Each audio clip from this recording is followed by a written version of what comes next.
हाँ, आदिल साहब, आपसे जानना चाहेंगे जो गवर्नमेंट ने आज सुबह ऑर्डर निकाला है कि जो जुम्मा के 2 बजे से लेकर मंडे के 6 बजे तक लॉकडाउन रहेगा। वही अगर हम देखेंगे तो परसों शायद डायरेक्टर ऑफ टूरिज़्म की तरफ से एक ऑर्डर निकला था कि टूरिस्ट को आने-जाने में किसी किस्म की कोई रुकावट नहीं होनी चाहिए। होटल्स वगैरह जो है वो खुले होने चाहिए। ख़ासकर जो टूरिस्ट डेस्टिनेशन है, वहाँ पे किसी किस्म का कोई प्रॉब्लम नहीं। इस हवाले से आप क्या कहना चाहेंगे? देखिए अशरफ साहब, जहाँ तक कोविड का सवाल है, मैं मानता हूँ कि कोविड बढ़ रहा है दिन ब दिन। लेकिन मैं ये भी मानता हूँ कि मुझे लगता है कि लॉकडाउन की कोई ज़रूरत नहीं है, लॉकडाउन करना नहीं चाहिए। क्योंकि अगर आप देखेंगे इस वक्त जो टूरिस्ट का फ़्लो था वो बढ़ रहा था दिन ब दिन। और जो यहाँ के जो टूरिस्ट, जो आवाम टूरिस्ट पे डिपेंड है, जो अपना रोज़गार यहीं से कमाती है, तो उनके लिए एक बड़ी मुश्किल सामने खड़ी होगी है। लेकिन चलो, मैं मानता हूँ कि अगर कोविड बढ़ रहा है तो उसके खिलाफ हिसाब से भी हमें ख्याल रखना चाहिए। लेकिन एक चीज़ ज़रूरी है कि अगर कल सरकार ने आर्डर निकाला कि आज 2 बजे, फ्राइडे के 2 बजे से मंडे के सुबह 6 बजे तक वीकेंड लॉकडाउन रहेगा, नॉन एसेंशियल मूवमेंट पे कम्प्लीटली। लेकिन अगर हम वहीं देखेंगे जो टूरिस्ट डेस्टिनेशन है, मैं फ़िलहाल अपनी गुलमर्ग की बात करूँगा। ये जो मेरी जो आवाम है, जो गाइड साहिबान हैं, स्लेंज वाले हैं, घोड़े वाले हैं या ओटीवी वाले हैं, जो भी ट्रांसपोर्टर्स हैं, वो इन टूरिस्ट को टंगमर्ग से गुलमर्ग ले जाते हैं, फिर वापस लाते हैं। या जो इसके साथ वाबस्ता हैं, जो रेस्टोरेंट है, जो दुकानें हैं गुलमर्ग में या टंगमर्ग में, तो मेरे हिसाब से उनको थोड़ी सी रियायत मिलनी चाहिए ताकि टूरिस्ट सफ़र ना करें। क्योंकि मुझे भी बहुत सारे टूरिस्ट ने ये कंप्लेंट की कि आप डीसी साहब से बात करें, कि इस बारे में आप डायरेक्टर साहब से इस बारे में बात करें कि हमें खाने के लिए कुछ नहीं मिल रहा है, फिर हम किस लिए इधर आ रहे हैं अगर हमें खाने के लिए कुछ नहीं मिल रहा है। क्योंकि तो मैं डीसी साहब से रिक्वेस्ट करता हूँ, रेस्पेक्टेड डीसी बारामूला से मैं रिक्वेस्ट करता हूँ कि इस मसले को देखिए और कुछ ऐसा सिस्टम बनाए कि टंगमर्ग में जो दुकानदार हैं या जो गुलमर्ग में हमारे रेस्टोरेंट वाले हैं या ट्रांसपोर्टर्स हैं या गाइड्स हैं,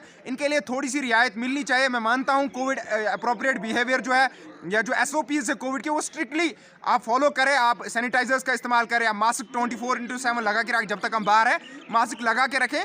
वो जो प्रोटोकॉल है, प्रोटोकॉल को पूरा स्ट्रिक्टली फॉलो किया जाए। लेकिन टूरिस्ट ना सफ़र करे, लोकल ज़्यादा ना सफ़र करे, गाइड साहिबान सफ़र ना करे, ट्रांसपोर्टर सफ़र ना करे, स्लैंज वाले सफ़र ना करे। तो इसके लिए गवर्नमेंट को कुछ ऐसा निकालना चाहिए। डीसी बारामूला से मेरी रिक्वेस्ट है, रिक्वेस्ट के तौर पे मैं उनको कहना चाहता हूँ। मैंने आज बहुत टूरिस्ट के साथ बात की और कंप्लेंट भी बहुत टूरिस्ट ने की कि आप डीसी साहब से बात कीजिए, इस मसले का कुछ हल निकालिए। तो मैं रिक्वेस्ट करता हूँ डीसी साहब से इनके लिए कोई रियायत थोड़ी सी दी जाए। या जो भी लोग इस वक्त वाबस्ता हैं टूरिस्ट के साथ, अगर आप टूरिस्ट को यहाँ आने दे रहे हैं तो या तो फिर आपको उनको रोकना होगा। अगर आप उनको रोकेंगे तो उसमें भी प्रॉब्लम हमारी है, क्योंकि हमारी इकोनॉमी पे उससे बड़ा असर पड़ता है। हमारे जो हज़ारों नौजवान इसके साथ वाबस्ता हैं, क्योंकि ऑलरेडी देखिए कितना अनएम्प्लॉयमेंट है, तो उनके रोज़गार पे भी असर।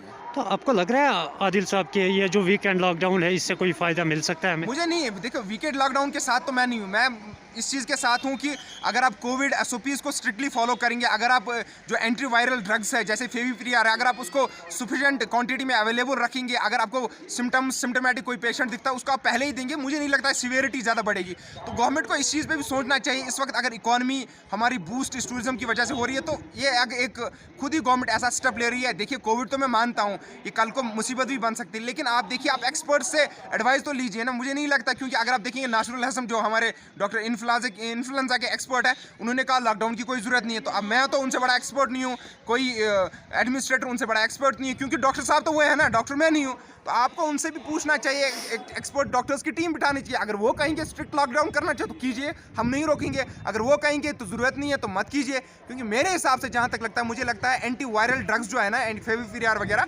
इनको सफिशिएंट क्वांटिटी में अवेलेबल रखना चाहिए। जैसे ही आपको लगता है सिम्टोमेटिक पेशेंट है, उसको दे दीजिए ताकि वो सीवियरिटी की तरफ ना जाए। बाकी माइल्ड्स को कुछ ज़रूरत नहीं है, जिसका जो एसिम्टोमेटिक है तो उसको क्या ज़रूरत है मेडिसिन की। तो आप जानबूझ के ये चीज़ें कर रहे हैं, जानबूझ के ही तो मैं क्या कहूँगा, वो गवर्नमेंट भी अपना देख रही है।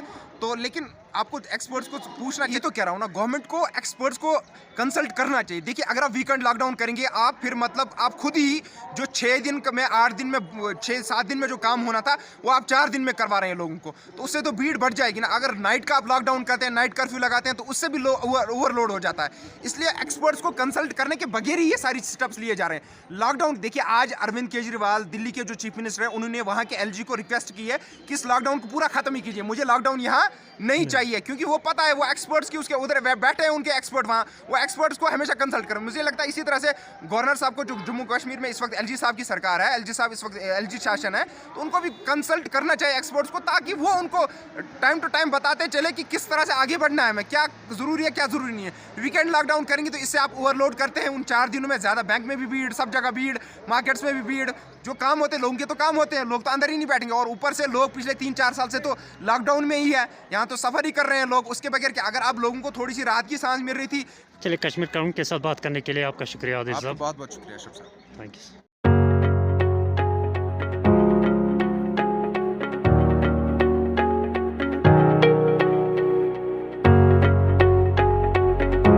देखिए, जो आज यहाँ पे तारिक साहब ने यहाँ पे इनिशिएटिव लिया है, ये एक मैसेज है टू द यूथ कि देखिए, जो हम लोग गवर्नमेंट जॉब के पीछे या जॉब्स के पीछे हम लोग लग जाते हैं, एक इनिशिएटिव जो एक यूथ यहाँ का ले रहा है एंड खुद एंटरप्रेन्योरशिप में आ रहे हैं, it is a message for other youths also. हमारे होनहार दोस्त छोटे भाई तारिक साहब ने आज यहाँ अपनी बिज़नेस का इनाग्रेशन किया। इनफैक्ट इन्होंने बहुत एक अच्छा सेक्टर चूज़ किया है। इस सेक्टर की हमारी शीप हस्बेंड्री की जो पोटेंशियल है, यहाँ 2000 करोड़ की इंडस्ट्री है जो अभी भी हम इंपोर्ट कर रहे हैं। तो अस फीडिंग फिलहाल सप्लाई कर डायरेक्ट फार्मर्स दिन अत तूत तूफान यूत दुकानदार द्रोग तूत माल द्रोग कह वन पान ये असल ब्रीड ये शीप यह सप्लाई कर friend so chartered banks team manager तम सुन सो चार्टर्ड बैंक त्रित कि तम लोग गव फार्म चलावन। Is my friend as well as brother. मे दोप ये यूत क्वालिफाइड टीम मैनेजर MBA कर लड़के त्राय डायरी फार्म तो बह गो तम चीज़न कोर्नस बह इम्प्रेस कि तवे लोग मे हत हमरे फीडिंग सिस्टम ऑल फीड्स सतन कर, क्योंकि अगर बह अपील कर जवान अगर तुम मेन तरफ कह हेल्प आ जरूरत कुन बिजनेस कुन सेक्टरस मज, बस अपील कर तुम हेकन मे सतन रब्त कर। मोन नंबर 7006882860।